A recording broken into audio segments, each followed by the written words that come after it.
Welcome everyone. This is Career Talks by Counsel Co, where we help your dreams and your aspirations turn into reality. We get to you a group of people who are experts and legendary in their own fields so that you can understand what is the real life scenario when you embark on a career in a particular field.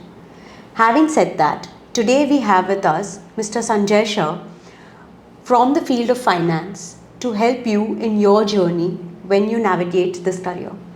So, hello, Mr. Sanjay Shah, and thank Hi. you so much for being a part of the No, podcast. most delighted. Thank you. We would like the audience to know a little more about you. Basically, my background is in engineering, which I did in the mid 80s, and then I switched to the field of finance. So, I did my master's in management studies, specializing in finance, and then entered into capital markets for the last 30 years plus. That was my home in some way, career in capital markets. Yep. Okay, great. So, now having had such a stellar career in finance, what helped you become successful in what you do? So, when we kind of started entering into the job market, this was almost like an emerging field, just like technology is right now. And it was not exactly finance, but it was a career in financial sales. And I think there were three prerequisites to, I guess, succeeding in this line. One was obviously a significant amount of understanding and insight into the field of finance. Even more importantly, I think analytical skills were very important and essential, and I think the background in engineering really helped that. And the last thing was ability to sell, of course, given that it was a role in financial sales. So I think these three things combined together, and this field and particularly capital markets in India were just opening up after the liberalization of 1991, and it just really took off. And we were lucky enough to be kind of boats sailing with the tide at that point in time. So I guess the rest is just something that happens. You don't really plan for success. It just happens along the way when you kind of have prepared yourself with, I guess, all the essential skills that are required. Okay, great. So, now the first and foremost question for me is finance is a very broad term, right? So, when I talk about finance, what does it actually mean? Does it mean only financial selling? Is it about investments? What does finance entail? So finance at the base really means it's accounting, it's profit and loss, it's balance sheet. But if life was so simple that you just understand profit and loss and balance sheet and accounting and hope that you succeed, I think then everybody would be successful. So I think it's just the essential initial layer, important but not sufficient.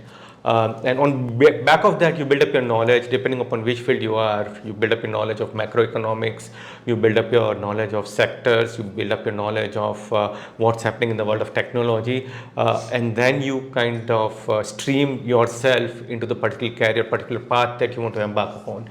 But at the very base, it's just the understanding of numbers related to profit and loss, balance sheet, and of course, the emerging field of financial engineering.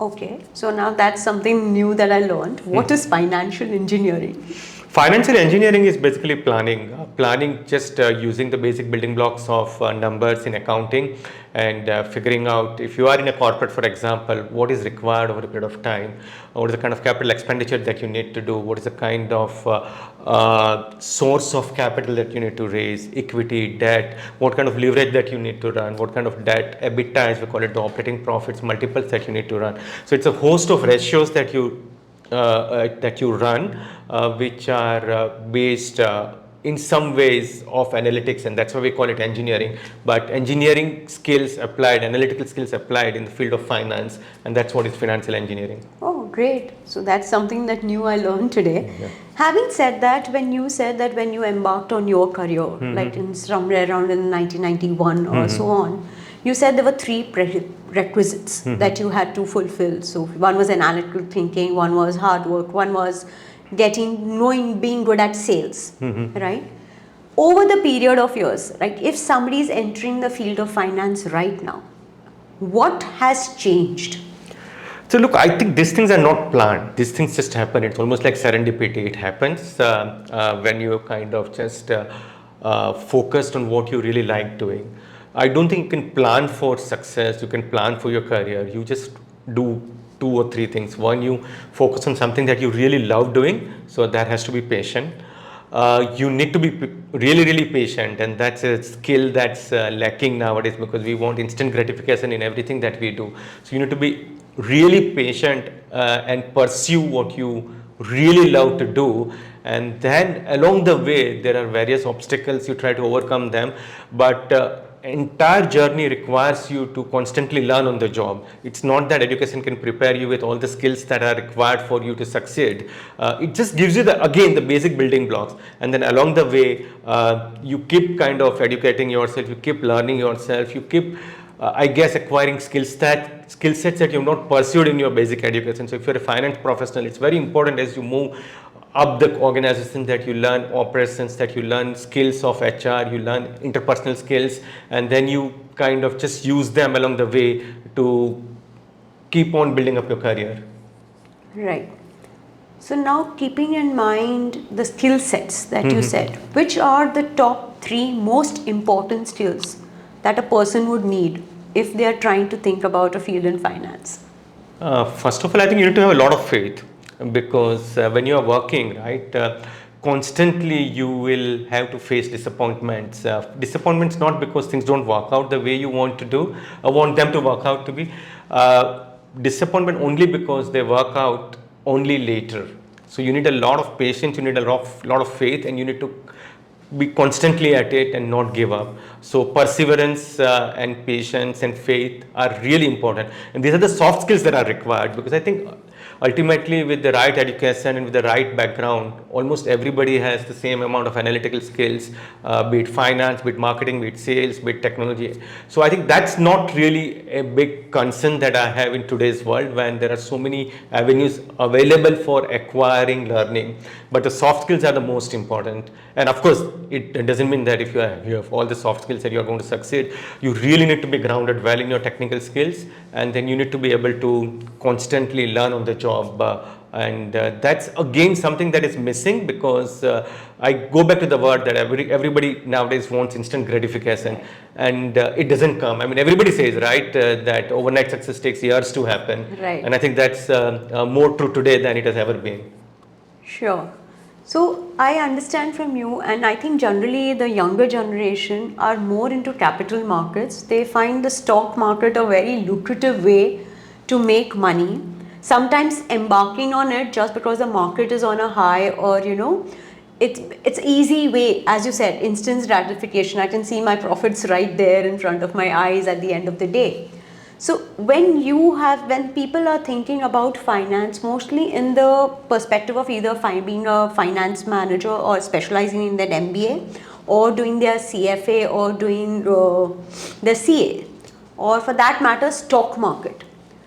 With your experience of the capital market, was this something that you would like to tell the youngsters, that how can they be involved in the right decision making, where capital market or the interest to embark into the field of capital market comes in? So look, that is a very complicated question, but let me just try to kind of break it up into parts. First of all, a career in capital markets requires you, of course, to understand finance, but it requires a holistic understanding of behavioral psychology, which is very important, because ultimately capital markets are the sum total of the emotions and the sentiments of the people trading in the market. Right. And without that, it's going to be very difficult for anybody to succeed. The second thing is that there's a lot of volatility and vagaries of the markets which impact stock prices in the near term. So anybody who's hoping to make a quick buck or succeed instantly by entering to the capital markets is going to be sorely disappointed. Success in capital markets requires you to, of course, understand companies, understand macroeconomics, understand behavioral psychology, understand the finances of the company, but it requires you to be very patient and invested for the longer term duration. So my simple advice is that if you don't think you understand or you possess the skills, the easiest way to build up wealth over a period of time is to invest through mutual funds, invest through SIPs, that is the systemic investment plans. If you think you can acquire and at least understand that the skill sets are required, which are again a prerequisite, then sure, by all means get into the capital markets. But again, look, I've been in the capital market for almost 35 years. I've yet to meet a person who's been able to succeed instantly. It's like Hotel California. Even if you succeed in one or two trades, ultimately you will end up probably losing money if you think that's what you want to do. So this is a place where you can build up serious wealth over a period of time. And when I say period of time, it's 5 years, 10 years, 15 years, 20 years. But it's also like a casino. You can lose money very quickly if you think that you're going to make money on the next bet and you're going to make it big. Right. It doesn't work that way. So, yeah. Okay. So my question to you is, generally when we make a career choice, anybody, they have to do it pretty early on, right? Somewhere in 11th or 12th, because you need to have that particular background of studies or whatever.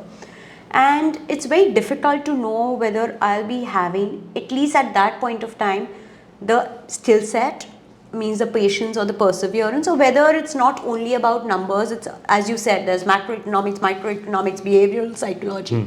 So what are the some things that youngsters can probably understand or take up, like maybe a short course, or maybe understanding whether accountancy is very different from mathematics. So accountancy is quite different. So it is numbers, but is there any way they can explore this before they jump headlong into it and then realize, oh, this is not for me? So I think this is a little bit of a challenge with the, I guess, the education system in India, which we borrowed from the British, right? And we are almost like, as parents and as students, we have blinders kind of tied to us, and we just kind of pursue or push ourselves in one direction.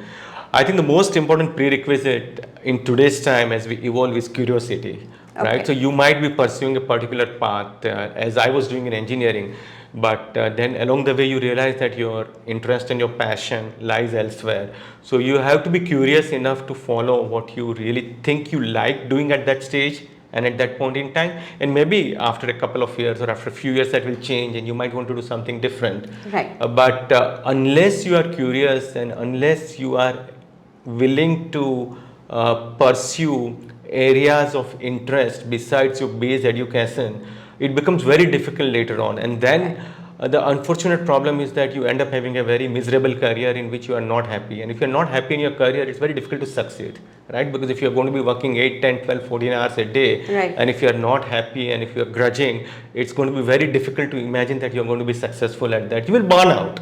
Most people burn out because, not because they're working hard, but because they're unhappy in what they are doing. And the beauty of the education system, again, in some ways today, as compared to what it was 30 years back, is that it offers you a lot of flexibility, right? You can have an education in, let's say, filmmaking, like Anand Mahindra has had, and he was running an automobile company for the longest period of time. And there are so many examples like that. It's important to, of course, pursue a certain path of education, but it's really important to remain curious about what your interests are, pursue them. Take short-term courses, figure out whether that's of interest to you, take up internships, do shadow internships, do 2-3 month stints and figure out whether that interests you. And somewhere along the line, your education, your skill sets, your curiosity, the different kind of avenues that you pursued combine together to hopefully make, I wouldn't use the word successful career, but a happy career. Great. So for me, even happiness is success. Yeah. Definitely. Now, one thing that I want to know is most AI or technology, the way it is evolving right now. Most like the AI and the technology that's evolving right now is getting a lot of changes into all the fields. And whereas I might think that this career might be lucrative, is it really essential for a youngster who's entering into these fields to make sure that they are on top of that technological part of it whilst they are pursuing that particular degree? So look, I think you can be a specialist in one field, of course, and kind of go down that path.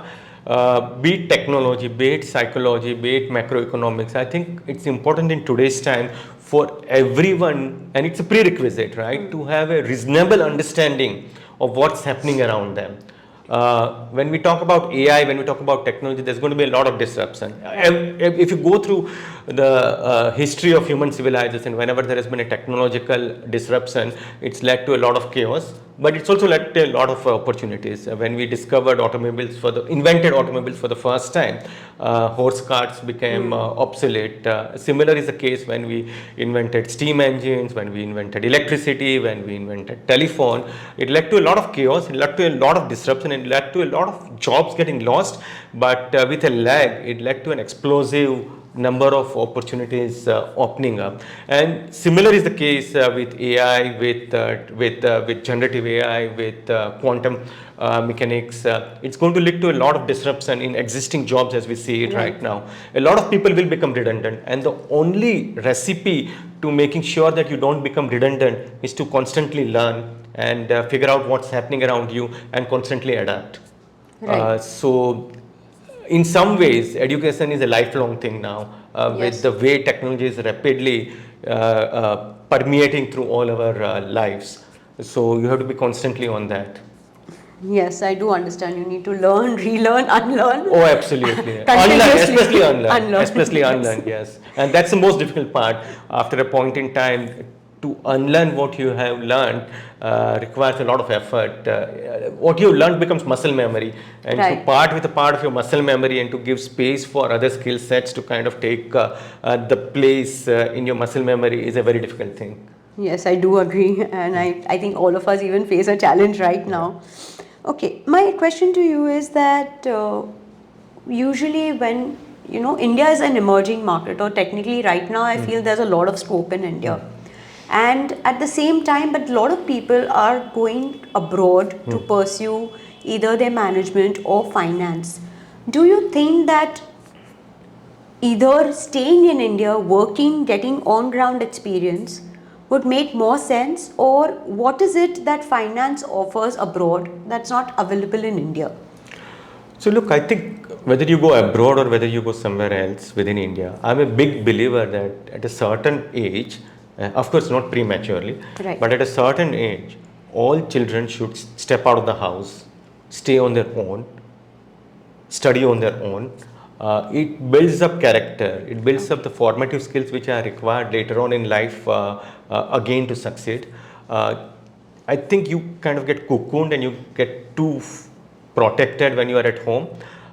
So whether you want to go abroad, whether you want to go to another city, whether you want to go to a different place, I think it's important at some stage, and again not prematurely, but at a certain stage, whether be it for your undergrad or be it for your postgrad. Again, in today's India, there are far many more opportunities for people to stay within the country and get the right kind of education. A lot of the foreign universities, in fact, I was with NYU Stern, I was with USC, and all of them are setting up satellite universities in India. A lot of the Australian universities are coming here in the gift city in Gujarat. So there are enough number of avenues for people to acquire education without really kind of pinching their wallet and going abroad, because that can be a very expensive affair. Right. Also understand one thing, that India is in some ways has been in the past, probably not as much now, has been a resource constrained society. So a lot of people were going abroad because they were not good enough to get into the IITs and the IIMs, because there is only a certain number of people who can get into that. So going abroad was not a decision by design, but almost by default. And hopefully as more and more infrastructure kind of comes up in India, you've got Ashoka and you've got so many other universities, then the requirement to go abroad will probably be not as persistent. In fact, in 10 years time, if this continues, we'll hopefully see a lot of students from abroad coming to India, because India does offer a lot of diversity of experience culturally as well as from a business perspective. So many industries exist and coexist in India: small scale, medium scale, large scale, rural industries, urban industries. So I think India is a very fertile ground for people to acquire experiences, and I think and I hope that this kind of evolves over a period of time, so that every household doesn't need to kind of pinch its wallet and really struggle and take on debt to send their children abroad to study. Part of it is also a lot of marketing the overseas universities have done. Of course, there's a lot of merit to going overseas for specialized education and acquiring the skill sets. There were a lot of bigger economic opportunities also, which were available in the Western economies earlier. But I think a lot of this is changing now when the emerging economies, be it Right. China, India, many more opportunities are opening up out here. So hopefully you're going to see a slight or maybe a very significant realignment over a period of time. Okay, that's great. So I think that clarifies a lot of questions for a lot of people who feel that the quality of education in India, probably it's more of the opportunity of the education rather than the quality right now in India. I think the quality is improving. For quality to really evolve, I think you need a better balance between the private sector entry into education and the public sector. And one of the challenges has been that education in India and the education policies in India have been a bit antiquated because they have been under the kind of public sector. So changes have required a lot of, well, changes have needed a lot of time to happen, right? But hopefully all of these things change as more and more private universities come to the fore. Okay, another thing that I've, commonly when I talk with students and everybody's like, we want to do data analytics, we want to do data science with management. So, what is the role of data analytics in the field of finance really gaining that much of importance that it is a skill, as you said, it's like a skill that you need to develop? So data analytics really emerged by accident about, I would say, 15, 20 years back. And it emerged because earlier the entire world of business was information constrained. Right. And then with the advent of internet and computers, information became an abundant resource.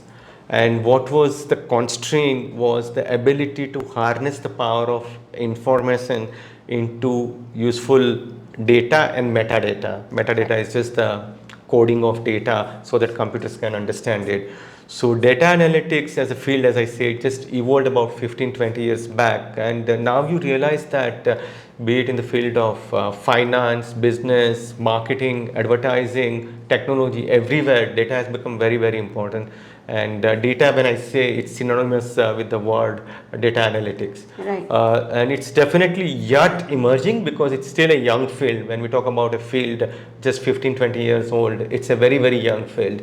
And again, as we move away from a society of information constraint to data constraint and processing constraint, the field of data analytics will just emerge. For a successful career in data analytics, I think a grounding in technology is very important because ultimately, be it financial data, be it accounting data, be it marketing data, be it whatever kind of data, the data analytics professional is probably dispassionate about it. The ability to leverage your understanding of technology and combine it with data to come out with sensible solutions, observations, conclusions, and guidance on business strategies is what makes a data analytics professional successful. Okay. So, yes, from what I have understood from our conversations today, which has really been quite enlightening for me, is that to succeed in any field, especially even in finance, you need to have an inborn curiosity for it. You need to have a perseverance and persistence and patience to take it forward. You need to be continuously evolving and learning and updating yourself with what's going on. And technology and any other field are now interconnected and married. So it's not that you can ignore one and just concentrate on one. Yeah, so look, I think in today's world, everything is connected. And what education does is help you to develop, unless you're into really specific technical skill sets, education helps you to develop the left side of the brain. And what is constantly required is to have your right side of the brain or the right brain evolve, which is your soft skills, your creative skills, your ability to interact with others. We are again in a world where almost everybody is immersed on their mobile phones and on their computers, so human interaction is reduced. But again, when you go step out in the real world and if you want to succeed over a period of time, all those skill sets become very important. How do you creatively approach a problem? How do you figure out ways of involving others to make sure that the organization succeeds? And that means that yes, education can help you prepare the left brain part of it, but you have to constantly work on yourself to prepare the right brain and to make sure that the right brain evolves. So it's a combination of left brain and right brain which is required to succeed, and a lot of luck. So yeah, you need to carve your luck and you need to make sure that both parts of your brain are equally developed.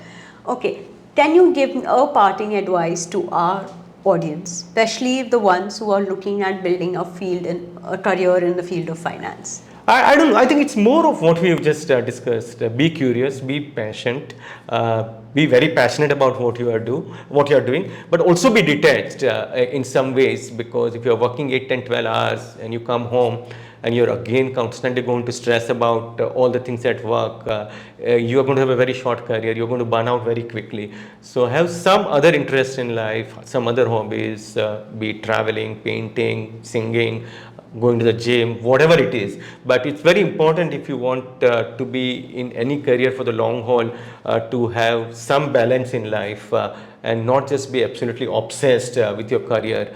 Success is more by, I would say, is a side outcome. It's not something you can plan for. So if you constantly fret and fume and worry about succeeding in your career, it's not going to happen.